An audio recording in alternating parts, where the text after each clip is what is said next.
નમસ્કાર વિદ્યાર્થી મિત્રો, સમર્પણ ટ્યુશન ક્લાસીસની યુટ્યુબ ચેનલમાં તમારા દરેકનું હાર્દિક સ્વાગત છે। વિદ્યાર્થીઓ, હું છું રિંકેશ મિસ્ત્રી અને મારો વિષય છે ગણિત। વિદ્યાર્થીઓ, આપને અભ્યાસ કરી રહ્યા છે ધોરણ 10 ગણિતમાં ચેપ્ટર નંબર 6 ત્રિકોણ। વિદ્યાર્થીઓ, આ ચેપ્ટરના બે ભાગના વિડીયો તમારી પાસે આવી ગયા છે। આ પહેલા બે ભાગના વિડીયોમાં આપણે ત્રિકોણ ચેપ્ટરના આગળના એટલે કે તમે જે બેઝિક વસ્તુ છે બેઝિક તેનો તમે અભ્યાસ કર્યો। आशा राखूँ छूँ कि तमे पहला बे भागना विडियो जोई लीधा हशे अने जो कदाच जोवाना बाकी होय तो तमे तमारी मोबाइलनी जे स्क्रीन छे तेमां तमने अहीं एक आई बटन देखाशे। ते आई बटन पर क्लिक करशो तो तमने ते आगळना विडियो देखाशे, तेमां तमे प्लेलिस्ट पण चेक करी शको छो। तो हवे विद्यार्थीओ, आपणे आजना विडियोमां आगळ वधीशुं। तो हवे आजे आपणे चेप्टरनी शरूआत करीए छीए, એટલે કે તમારી જે ટેક્સ્ટબુક છે તે ટેક્સ્ટબુકનો જે કંઈ પણ ટોપિક આવે છે લાઇન ટુ લાઇન તે પ્રમાણે આપણે આજથી આગળ વધીશું। વિદ્યાર્થીઓ, જે કંઈ પણ ટોપિક છે તેમાં ધ્યાન આપવું જરૂરી છે અને વિડીયોને ખાસ અંત સુધી જોજો, બરાબર? તો ચાલો વિદ્યાર્થીઓ શરૂઆત કરીશું। તો સૌથી પહેલું જે છે તે સમરૂપ આકૃતિઓ। વિદ્યાર્થીઓ, ચેપ્ટરનું નામ ત્રિકોણ છે, બરાબર? હવે તમે 9મા ધોરણમાં એકરૂપ ત્રિકોણો વિશે શીખી ગયા કે જેનું આપણે રિવિઝન પાર્ટ 2ના વિડીયોમાં કર્યું। હવે આપણે છે ને સમરૂપ ત્રિકોણો વિશે શીખવાનું છે। વિદ્યાર્થીઓ, કેવા ત્રિકોણો વિશે? સમરૂપ ત્રિકોણો વિશે। હવે સમરૂપ ત્રિકોણો જે ટોપિક છે તે ટોપિકમાં પણ હજી વાર છે। પહેલું સ્વાધ્યાય સમરૂપ ત્રિકોણનું નથી, બીજા સ્વાધ્યાયથી સમરૂપ ત્રિકોણને લાગુ પડતા દાખલા અને ઉદાહરણ આવશે। એટલે કે પહેલા સ્વાધ્યાયમાં સમરૂપ ત્રિકોણોની વાત નથી, દરેકે દરેક પ્રકારની સમરૂપ આકૃતિઓની વાત છે। તો વિદ્યાર્થીઓ, એકરૂપ આકૃતિ તે તમે શીખી ગયા। હવે નવું આવ્યું સમરૂપ આકૃતિ। તો ફરક શું છે? તો પહેલાં એકવાર એકરૂપ આકૃતિને યાદ કરી લઈએ કે તમને બે વસ્તુ આપી હોય, બરાબર? તે બે વસ્તુ દેખાવમાં એક જેવી હોવી જોઈએ અને તે બંનેના કદ પણ સરખા હોવા જોઈએ, બરાબર વિદ્યાર્થીઓ? એટલે કે 2 રૂપિયાના સિક્કા લેવો, તમે રૂપિયાના 2 સિક્કા લેવો, બંને માની લેવો કે 2015ના છે, તો તે બંને સિક્કાના કદ પણ સમાન હશે અને તે બંને સિક્કા એક જેવા જ દેખાતા હશે, બરાબર વિદ્યાર્થીઓ? તો તે 2 રૂપિયાના સિક્કા કેવા કહેવાશે? એકરૂપ કહેવાશે। એટલે કે એકરૂપનો અર્થ શું? એકરૂપ એટલે કે દેખાય એક જેવા અને આકાર પણ એક જેવા, કદ પણ એક જેવા। એકરૂપ એટલે બધું એક જેવું જ, જરાક પણ નાનું મોટું નહીં। હવે વિદ્યાર્થીઓ, સમરૂપમાં શું આવે? સમરૂપ આકૃતિઓ તો જે બે આકૃતિઓના આકાર સમાન હોય તેમને સમરૂપ આકૃતિઓ કહે છે। વિદ્યાર્થીઓ, વ્યાખ્યાને સમજો કે બે આકૃતિ તમને આપવામાં આવે। હવે તમને જે બે આકૃતિ આપવામાં આવી છે તે બંનેના આકાર સમાન હોવા જોઈએ, આકાર, બરાબર? એ બંને નાની હોય, એક નાની આકૃતિ હોય, બીજી મોટી આકૃતિ હોય, એનાથી કંઈ ફરક ન પડે। એટલે કે કદની વાત નથી, આકારની વાત છે। કોઈ પણ તમને બે આકૃતિ આપવામાં આવે તો તેમાં તમારે બે વસ્તુ ચેક કરવાની। પહેલી વસ્તુમાં આકાર ચેક કરવાના અને બીજી વસ્તુમાં કદ ચેક કરવાના।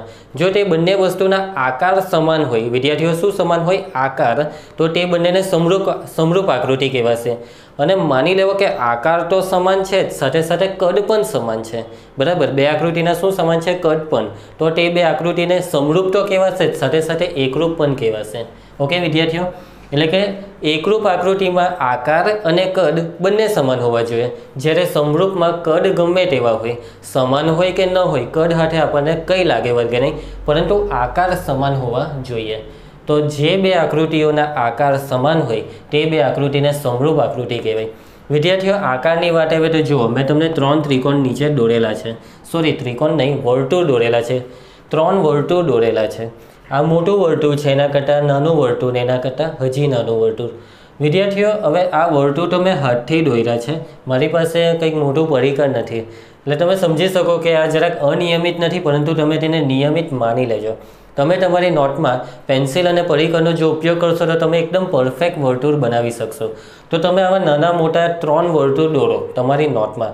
હવે ત્રણેય વર્તુળને ધ્યાનથી જુઓ તો ત્રણેય વર્તુળ એક જેવા જ દેખાય। ફરક શું? દેખાય તો એક જેવા જ, આ પણ વર્તુળ છે, આ પણ વર્તુળ, આ પણ વર્તુળ જ છે, પરંતુ ફરક ત્રિજ્યાનો છે। એટલે આ વર્તુળની ત્રિજ્યા મોટી છે, એના કરતાં આની ત્રિજ્યા જરાક નાની, ને સૌથી નાની આની ત્રિજ્યા। ત્રિજ્યા વધે ઘટે તો એના આકારમાં પણ વધઘટ થાય। એટલે કે વિદ્યાર્થીઓ, આ 3 વર્તુળના આકાર સરખા છે, પરંતુ એના કદ અલગ અલગ છે। આનું કદ મોટું છે, આનું કદ જરાક નાનું, આનું કદ એના કરતાં નાનું। પરંતુ વિદ્યાર્થીઓ, કદ સાથે આપણને કંઈ લાગે નહીં। જો કદ અલગ અલગ હોય તો ચાલે, પરંતુ આકાર એક જેવા હોવા જોઈએ। અને આ ત્રણેય વર્તુળના આકાર એક જેવા હોવાથી આ ત્રણેય વર્તુળો કેવા વર્તુળો કહેવાશે? સમરૂપ. એટલે કે આ ત્રણેય વર્તુળો સમરૂપ છે. તમે ગમે તેટલી મોટી ત્રિજ્યાવાળો વર્તુળ દોરો, ગમે તેટલી, અને ગમે તેટલી નાની ત્રિજ્યાવાળું વર્તુળ દોરો, તે બંને વર્તુળ છે તો વર્તુળ જ, માત્ર એના કદ અલગ અલગ છે, આકાર સમાન છે. તમે કોઈ પણ બે વર્તુળ દોરો, કોઈ પણ બે વર્તુળ તમે લાવો તો તે બે વર્તુળ સમરૂપ થશે જ, કેમ કે એના આકાર સમાન છે. કદ સાથે આપણને લાગે વળગે નહીં. અને માની લેવું કે બે વર્તુળ તમે લીધા, એ બંને વર્તુળોના જો કદ સમાન હોય તો તે બે વર્તુળ, તો પણ તે બે વર્તુળ સમરૂપ તો કહેવાશે જ, સાથે સાથે એકરૂપ પણ કહેવાશે. તો એકરૂપમાં આકાર બી સમાન હોવા જોઈએ અને કદ પણ સમાન હોવા જોઈએ, જ્યારે સમરૂપમાં માત્ર આકાર જ સમાન હોવા જોઈએ. હવે જે રીતે વર્તુળની વાત કરી તે રીતે ચોરસ, મેં 3 ચોરસ દોરેલા છે. વિદ્યાર્થીઓ, ચોરસની વાત આવે એટલે કે ચારે ચાર બાજુના માપ સમાન અને ચારે ચાર ખૂણાના માપ પણ સમાન, એટલે કે ચારે ચાર ખૂણા 90 ડિગ્રીના. હવે વિદ્યાર્થીઓ, આ ચોરસ જો, આ ચોરસ જો, ચોરસ છે એટલે કે ચોરસની શરતોનું પાલન થાય કે ચાર બાજુના માપ સરખા અને ચાર ખૂણાના માપ 90 આવશે. તમે આ ત્રણેય ચોરસને ધ્યાનથી જુઓ, એક જેવા દેખાય છે વિદ્યાર્થીઓ, એક જેવા દેખાય છે, પરંતુ આ ત્રણેયના કદ અલગ છે. મોટું, જરાક નાનું, એના કરતાં નાનું. એનો અર્થ એવો નથી કે આ ત્રણેય સમરૂપ નથી. આકાર એક જેવા હોય તો સમરૂપ. આકાર એટલે કે દેખાવ. આ ત્રણેયનો દેખાવ એક જેવો છે અને ત્રણેય ચોરસ છે, તો આ ત્રણેય ચોરસ એકબીજાને સમરૂપ છે. તમે કોઈ પણ ચોરસ દોરો, ચોરસની ચાર બાજુના માપ સમાન, ચાર ખૂણાના માપ સમાન, એટલે કે તમે કોઈ પણ જુદા જુદા કદના બે ચોરસ દોરો, સમરૂપ થઈ જ જશે. તે રીતે હવે સમબાજુ ત્રિકોણની વાત છે. કયા ત્રિકોણોની વાત છે? સમબાજુ. આ જરાક મોટો, એના કરતાં જરાક નાનો, એના કરતાં વધારે નાનો. તો તમે 3 સમબાજુ ત્રિકોણ દોરશો. સમબાજુ એટલે ત્રણેય બાજુ અને ત્રણેય ખૂણાના માપ સમાન. જો તમે આ રીતે 3 જુદા જુદા કદના સમબાજુ ત્રિકોણો દોરશો, 3ની જગ્યાએ 4 દોરો, 5 દોરો, 10 દોરો, તો એ બધા જ સમબાજુ ત્રિકોણો પણ એક જેવા જ દેખાય છે. એટલે આકાર એક જેવા છે, કદ ભલે અલગ હોય, આકાર એક જેવા હોવાથી આ ત્રિકોણો સમરૂપ છે. સમરૂપ એટલે કે રૂપ એટલે આકાર, આકાર સમાન, બસ આટલું યાદ રાખો. કદને નહીં જોવાનું. વિદ્યાર્થીઓ, હવે આ બે ચતુષ્કોણ દોરેલા છે. હવે આ ચતુષ્કોણ કયા પ્રકારના છે તેને અત્યારે મૂકી દેવો, કોઈ પણ પ્રકાર હોય, પરંતુ તમે ધ્યાનથી જુઓ. જો હવે મેં હાથથી આકૃતિ દોરી એટલે કદાચ જરાક ઉપર નીચે થાય માપ, પરંતુ આ બંને એક જેવી લાગશે તમને. જેવો ચતુષ્કોણ આ દેખાય તેના જેવો જ આ નથી દેખાતો. જો એક જેવા દેખાય છે તો આ બંનેને તમે સમરૂપ આકૃતિ કહી શકો છો. બરાબર વિદ્યાર્થીઓ? જરૂરી નથી કે આપણે ભૂમિતિમાં જે આકૃતિ વર્તુળ, ચોરસ, સમબાજુ ત્રિકોણ, ચતુષ્કોણ આવી આકૃતિઓ જ સમરૂપ હોય. તમે તમારા ઘરમાં નજર કરો, તમારા ઘરમાં પણ એવી ઘણી બધી વસ્તુઓ હશે કે જે એક જેવી દેખાશે, પરંતુ એના આકાર જુદા જુદા, આકાર સરખા હોય પરંતુ કદ જુદા જુદા હોય. બરાબર વિદ્યાર્થીઓ?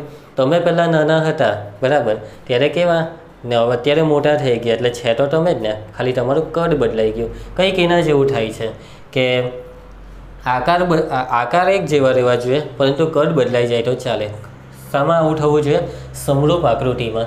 હવે વિદ્યાર્થીઓ, 3 પરિણામ તમારે યાદ રાખવાના છે. આ 3 પરિણામને લાગુ પડતા સવાલ પરીક્ષામાં પૂછાઈ શકે, અને આના પછી આપણે જે સ્વાધ્યાય જોઈશું ને તેમાં પણ આ 3 સવાલ પૂછેલા છે. તો પહેલો સવાલ છે, બધા વર્તુળો સમરૂપ છે. સાચી વાત? અત્યારે જોયું આપણે.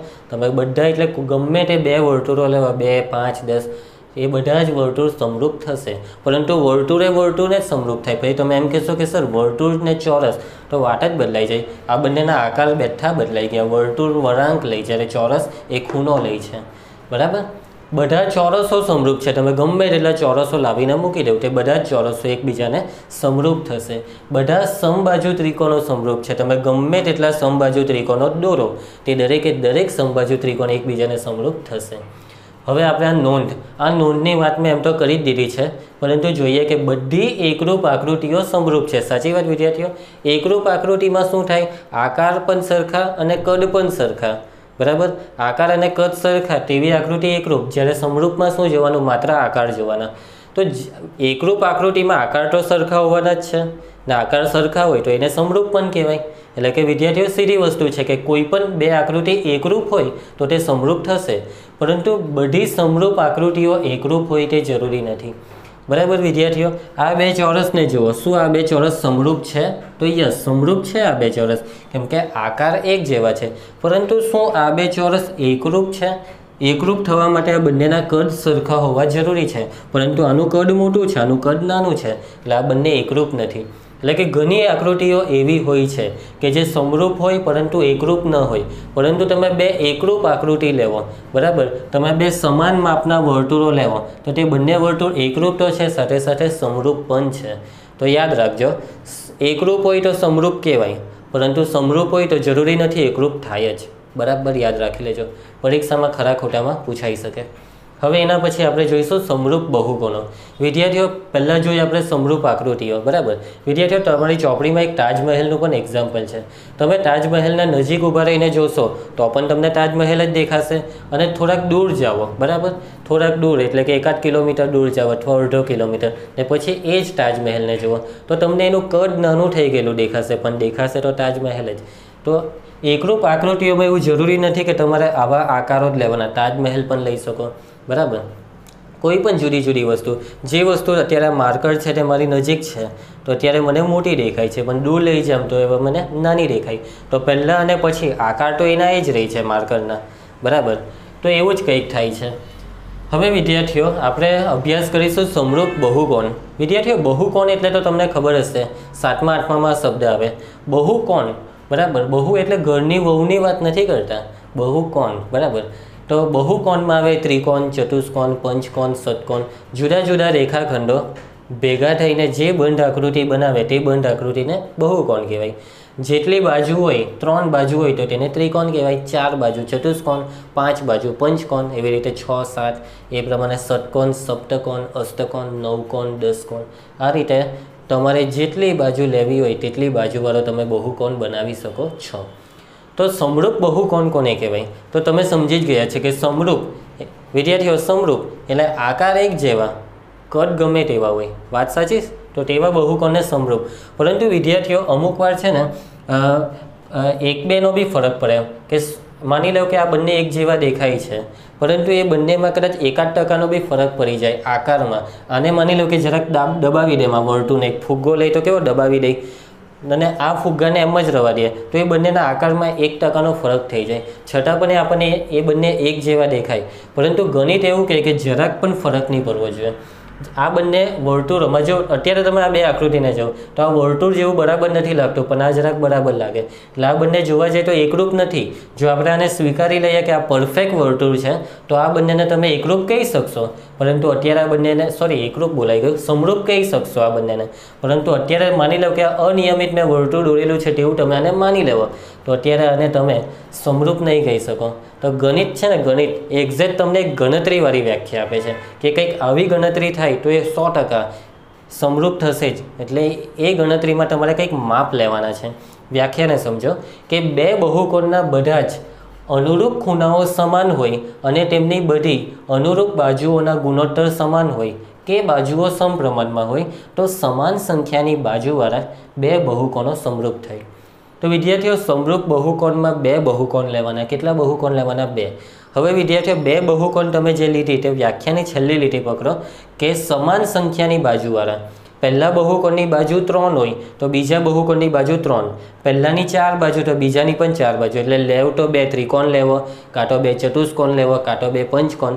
પછી તમે ત્રિકોણની કમ્પેરિઝન ચતુષ્કોણ સાથે કરો તો એ સમરૂપ થવાની જ નથી. ઓકે, તો તમે જે બે બહુકોણ લેવો છો તે બે બહુકોણમાં બાજુની સંખ્યા સમાન. ઓકે, હવે તમે જે બે બહુકોણ લીધા તો જે બે બહુકોણ લીધા તેના પહેલાં ખૂણા જોઈ લો કે કયા કયા ખૂણા એકબીજાને અનુરૂપ થાય. તો અહીંયા તમે આકૃતિ જુઓ તો 105 સાથે 105 વાળો ખૂણો આમાં એ છે તો આમાં પી, એટલે એને અનુરૂપ પી. આમાં 85 સાથે 85 વાળો તો ડી સાથે એસ. આ સી 70 છે તો 70માં આર એટલે સી સાથે આર, અને 100 ડિગ્રી પર બી તો આમાં 100 ડિગ્રી પર ક્યુ એટલે બી સાથે ક્યુ. તો એને અનુરૂપ ખૂણો પી, ખૂણો ડીને અનુરૂપ ખૂણો એસ, ખૂણો સીને અનુરૂપ ખૂણો આર, ખૂણો બીને અનુરૂપ ખૂણો ક્યુ. ઓકે વિદ્યાર્થીઓ, તો અનુરૂપ ખૂણાઓ સમાન હોવા જોઈએ. બરાબર, તમે જે અનુરૂપ ખૂણા લીધા આ બંનેને અનુરૂપ રાખ્યા. માની લો કે તમે આ બેને એકબીજાને અનુરૂપ રાખવું હોય તો રાખી શકાય, પરંતુ એ બંને સમાન નથી થતા. સમાન થાય તે રીતે લેવાનું. તો જો આ બેને રાખો તો સમાન થઈ ગયું, આ બે 85 સમાન, આ બે 70 સમાન, આ 100 સાથે 100 સમાન. એટલે કે અનુરૂપ ખૂણાઓ સમાન હોવા જોઈએ. ઓકે, અને તેમની બધી અનુરૂપ બાજુઓના ગુણોત્તર સમાન હોય. હવે વસ્તુ સોચો, જુઓ કે ગુણોત્તર અનુરૂપ બાજુઓના ગુણોત્તર. તો હવે બાજુ જુઓ, આ બાજુ AB છે ને આ બાજુ PQ. આ બંનેના ગુણોત્તર સરખા હોવા જોઈએ. એટલે આ 1.5 છે ને આ 3.0. તો તમે જુઓ 1.5 ને 2 વડે ગુણે તો 3.0 આવી જાય. 15 દુ 30 થાય ને. તે જ રીતે 21 દુ 42 એટલે 2.1 ના ડબલ 4.2, 2.4 ના ડબલ 4.8, 2.5 ના ડબલ 5.0. એટલે કે આ જે ચતુષ્કોણ દેખાય છે તમને, આ જે બહુકોણ દેખાય છે તેની દરેકે દરેક બાજુની ડબલ કરવાથી આ બહુકોણની બાજુ આવી જાય. બરાબર વિદ્યાર્થીઓ? એનો અર્થ એવો કે બાજુઓ સમપ્રમાણમાં હોવી જોઈએ. સમપ્રમાણમાં, જો ગુણોત્તર સમાન એનો અર્થ સમપ્રમાણમાં.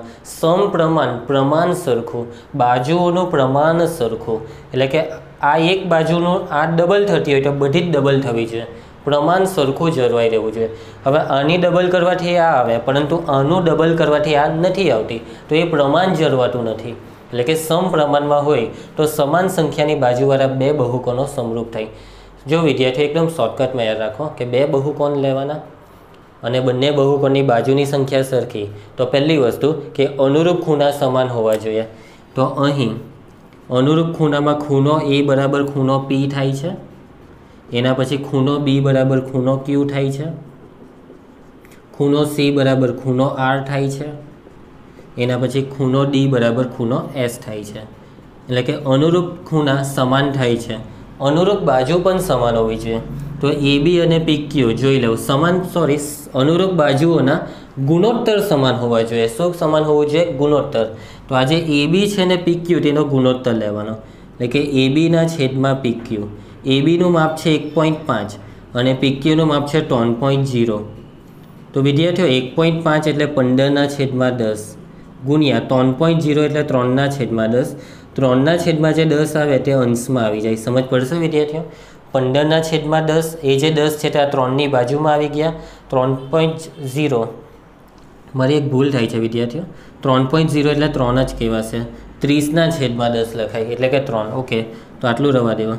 હવે વિદ્યાર્થીઓ આ 3 પછી આમ 15 અને 5 દુ 10, ઉપર કંઈ નહીં બચ્યા એટલે 1 ના છેદમાં 2.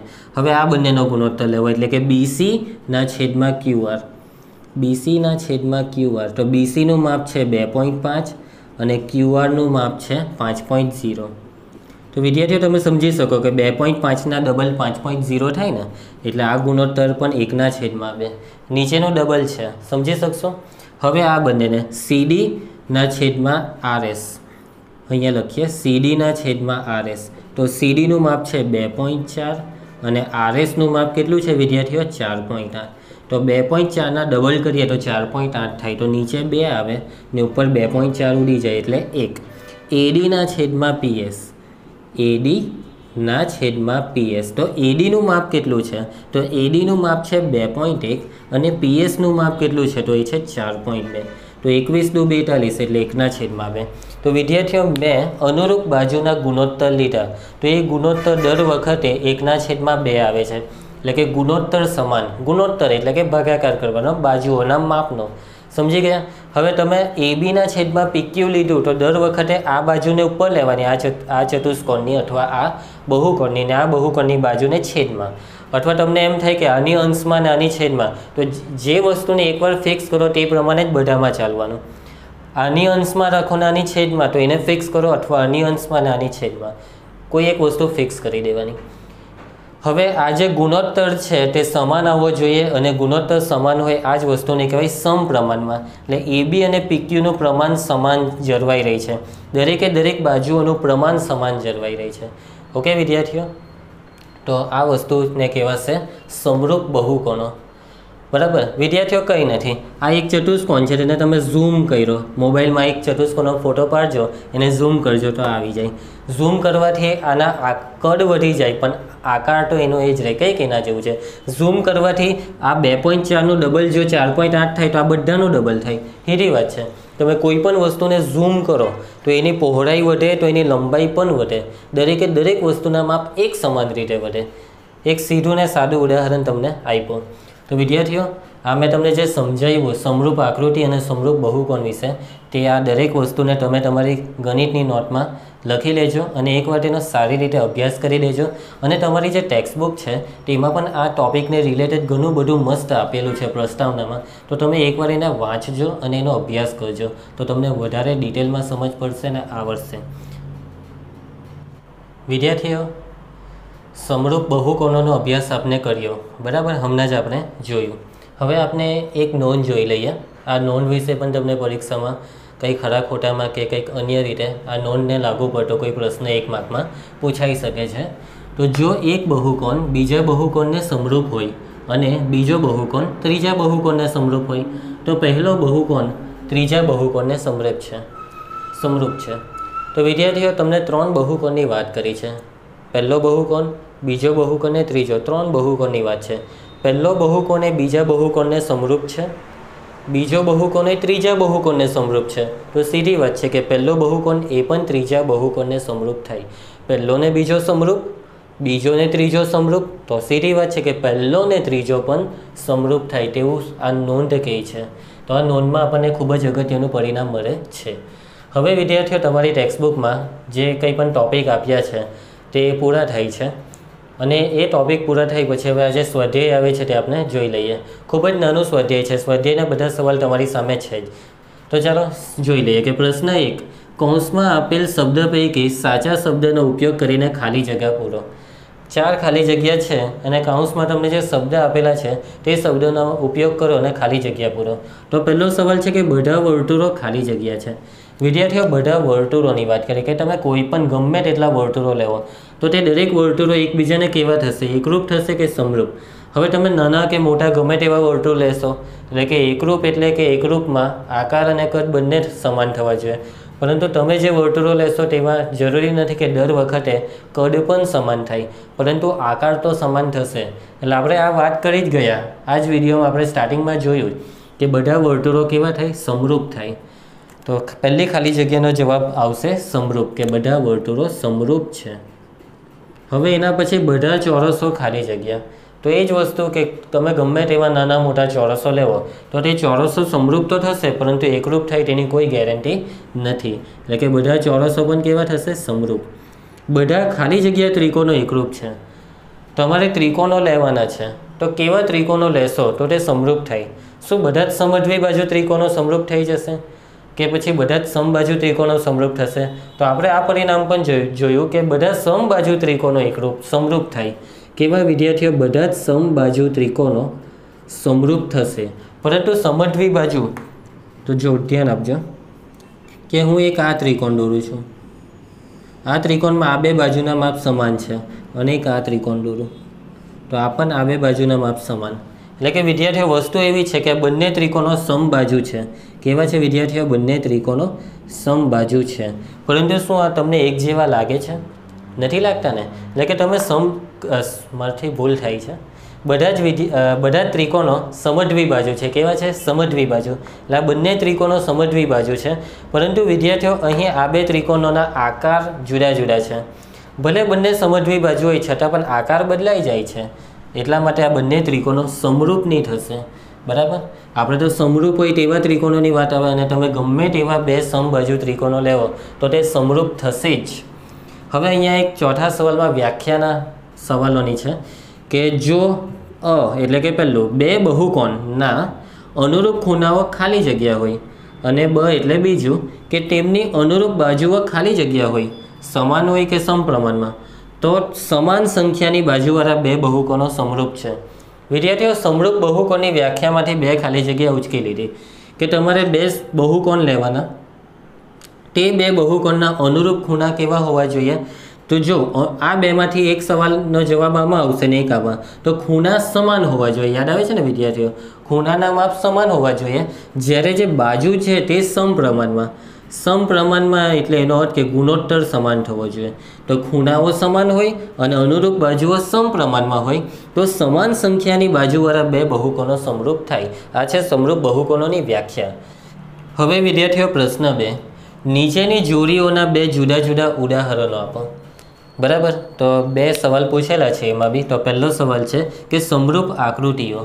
તમારે સમરૂપ આકૃતિના બે જુદા જુદા ઉદાહરણ આપવાના, એ પણ જોડીમાં, કેમ કે બે આકૃતિ લેવી પડે ને. એવી કઈ બે આકૃતિ છે કે જે સમરૂપ થાય? તો વિદ્યાર્થીઓ, તમે કોઈ પણ બે વર્તુળ લેવો, સમરૂપ થશે. સાચી વાત ને? આપણે જેનો અભ્યાસ કર્યો ને આ વિડીયોમાં, તેમાંથી જ આના જવાબ આપવાના છે. તો બે જુદા જુદા વર્તુળો, ચાલે વિદ્યાર્થીઓ? બે જુદા જુદા વર્તુળો, તમે કોઈ પણ બે જુદા જુદા વર્તુળો લેવો તો તે સમરૂપ છે. એના પછી બીજું હજી એક ઉદાહરણ, તો બે જુદા જુદા ચોરસ, ચાલે ને વિદ્યાર્થીઓ? બે જુદા જુદા ચોરસો.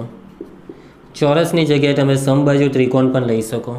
તો બે જુદા જુદા વર્તુળો લેશો કે બે જુદા જુદા ચોરસો, સમરૂપ થશે જ. એના પછી સેકન્ડ, સમરૂપ ન હોય તેવી આકૃતિઓ, એટલે કે તમારે એવી બે આકૃતિઓ લેવાની ને એના બે ઉદાહરણ આપવાના કે જે સમરૂપ ન હોય. તો તમે કઈ આકૃતિ લેશો? તો વિદ્યાર્થીઓ, વર્તુળ અને ત્રિકોણ લઈ તો શું એ કોઈ વર્તુળ બીજા ત્રિકોણને સમરૂપ થશે? તો નહીં થાય, આકાર જ નહીં બે મેચ થાય તો. એટલે કે વર્તુળ અને ત્રિકોણ, તમે વર્તુળ અને ત્રિકોણ લેવો તો વર્તુળ એ ત્રિકોણને, કોઈ પણ ત્રિકોણ લેવું ને કોઈ પણ વર્તુળ, તો એ વર્તુળ અને ત્રિકોણ સમરૂપ થવાના નથી.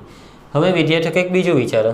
તો હવે આપણે લઈએ ત્રિકોણ, પરંતુ એક લઈએ સમબાજુ ત્રિકોણ અને બીજો વિષમબાજુ ત્રિકોણ. તો હવે આપણે લખીશું સમબાજુ ત્રિકોણ અને વિષમબાજુ ત્રિકોણ. તો વિદ્યાર્થીઓ, મારી વાત સાચી ને? કેમ કે સમબાજુ ત્રિકોણના ત્રણેય ખૂણાના માપ સમાન હોય, પરંતુ વિષમ બાજુના ત્રણેય ખૂણાના માપ જુદા જુદા હોય. એટલે કે અનુરૂપ ખૂણાઓ એકરૂપ થશે જ નહીં, અનુરૂપ ખૂણાના માપ જ નહીં સમાન થાય આ બેમાં. એટલે વ્યાખ્યા ખોટી પડે કે અનુરૂપ ખૂણા સમાન ન હોય તો તે બહુકોણો સમરૂપ ન થાય. તો થઈ ગયા ઉદાહરણ બંનેના. હવે વિદ્યાર્થીઓ, પ્રશ્ન 3 જોઈએ. નીચેના ચતુષ્કોણો સમરૂપ છે કે નહીં તે જણાવો. તમને બે ચતુષ્કોણ આપેલા છે, તો આ બે ચતુષ્કોણ સમરૂપ છે કે નથી? વ્યાખ્યાનું પાલન થવું જોઈએ તો સમરૂપ કહેવાય. સાચી વાત વિદ્યાર્થીઓ? તો વ્યાખ્યા શું છે કે અનુરૂપ ખૂણાના માપ સમાન હોવા જોઈએ અને અનુરૂપ બાજુઓ સમપ્રમાણમાં હોવી જોઈએ, એટલે કે ગુણોત્તર સરખો હોવો જોઈએ. તો વિદ્યાર્થીઓ, હવે ગુણોત્તર અહીંયા સેટ થાય છે કે બધામાં ડબલ થાય. આ જે ચતુષ્કોણ છે તે સમબાજુ છે, કેમ કે બધી બાજુના માપ સમાન છે, પરંતુ ખૂણાના માપ બદલાઈ જાય છે.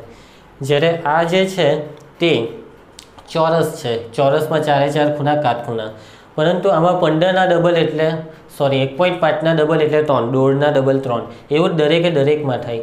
એટલે કે વિદ્યાર્થીઓ, આ બંને આકૃતિમાં અનુરૂપ બાજુઓ સમપ્રમાણમાં છે, પરંતુ આ ખૂણો 90નો નથી, જ્યારે આ ખૂણો 90નો. હવે આ જે ચોરસ છે તેના 4 ખૂણા 90ના, તો આમાં પણ 4 ખૂણા 90ના હોવા જ જોઈએ. આમાં તો આકાર જ અલગ દેખાય છે, એટલે કે ખૂણાઓના માપ સમાન નથી, આમાં એક પણ ખૂણો 90નો નથી. એટલે વાત જ પૂરી થઈ. એટલે કે વ્યાખ્યાની બંને શરતોનું પાલન થવું જોઈએ કે અનુરૂપ ખૂણા સમાન અને અનુરૂપ બાજુઓના માપ સમપ્રમાણમાં. તો અહીંયા એક શરતનું પાલન થાય છે કે બાજુઓ સમપ્રમાણમાં છે, પરંતુ જે ખૂણાવાળી શરત છે તેનું પાલન થતું નથી. તો આપણે લખીશું કે અહીં ચતુષ્કોણ કયો છે? પહેલો PQRS અને ચતુષ્કોણ, બીજો ચતુષ્કોણ છે ABCD. ચતુષ્કોણ PQRS અને ચતુષ્કોણ ABCD ના અનુરૂપ ખૂણાઓ, વિદ્યાર્થીઓ કેવા ખૂણાઓ? અનુરૂપ ખૂણાઓ ના માપ અથવા અનુરૂપ ખૂણાઓ સમાન નથી. નથી ને વિદ્યાર્થીઓ? આમાં 90ના ખૂણા છે 4, જ્યારે આમાં એક પણ ખૂણો 90નો નથી. માટે આપેલ બંને ચતુષ્કોણો કેવા નથી વિદ્યાર્થીઓ? સમરૂપ નથી. વ્યાખ્યાનું પાલન નથી થતું, એટલા માટે આ સમરૂપ કહેવાશે નહીં. તો સવાલનો જવાબ હતો કે છે કે નહીં? તો નથી. તો વિદ્યાર્થીઓ, બસ સ્વાધ્યાયમાં આટલું જ છે, નાનું સ્વાધ્યાય છે, અને આ સ્વાધ્યાય અહીં આ વિડીયોમાં પૂરું થાય છે. તો આ સ્વાધ્યાયમાં જે કંઈ પણ તમને કરાવ્યું તે અને આ નોંધને પણ તમે તમારી નોટમાં સારા અક્ષરે ઉતારી દેજો અને તેનો એકવાર અભ્યાસ પણ કરી લેજો. હવે વિદ્યાર્થીઓ, હવે આજે સ્વાધ્યાય અને આજે જે ટૉપિક કરાવ્યો તેને લાગુ પડતે તો કોઈ PDF આવશે નહીં, કેમ કે એમાં કંઈ એક્સ્ટ્રા બહુ કંઈ આ સવાલ નીકળશે નહીં. એટલે હું આ વિડીયોમાં તમને કોઈ ડિસ્ક્રિપ્શન બોક્સમાં કોઈ PDF મોકલતો નથી. પરંતુ વિદ્યાર્થીઓ, તમે આ જ વસ્તુનું રિવિઝન કરો, આગળના વિડીયોનું એકવાર રિવિઝન કરતા રહેજો, વાંચતા લખતા રહેજો, તો તમને આ ચેપ્ટરમાં મજા આવશે.